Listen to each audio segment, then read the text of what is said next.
আমার কৃষক ভাই শ্রমিক ভাই একটি কথা বইলা যাই, জেনে রেখো ইসলাম ছাড়া শান্তি কোথাও নাই। আমার কৃষক ভাই শ্রমিক ভাই একটি কথা বইলা যাই, জেনে রেখো ইসলাম ছাড়া শান্তি কোথাও নাই। সুখের মালিক আল্লাহ তাআলা অন্য কেহ নয়, সুখের মালিক আল্লাহ তাআলা অন্য কেহ নয়। কৃষক ভাই শ্রমিক ভাই একটি কথা বইলা যাই, জেনে রেখো ইসলাম ছাড়া শান্তি কোথাও নাই।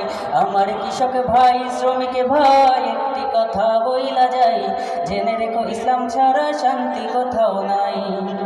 দেখলাম কত নেত্রী নেতা মিঠা মিঠা বলল কথা, দেখলাম কত নেত্রী নেতা মিঠা মিঠা বলল কথা। নিজের কাজে ব্যস্ত তারা তোমায় দেখার সময় নাই, নিজের কাজে ব্যস্ত তারা তোমায় দেখার সময় নাই। জেনে রেখো ইসলাম ছাড়া শান্তি কোথাও নাই।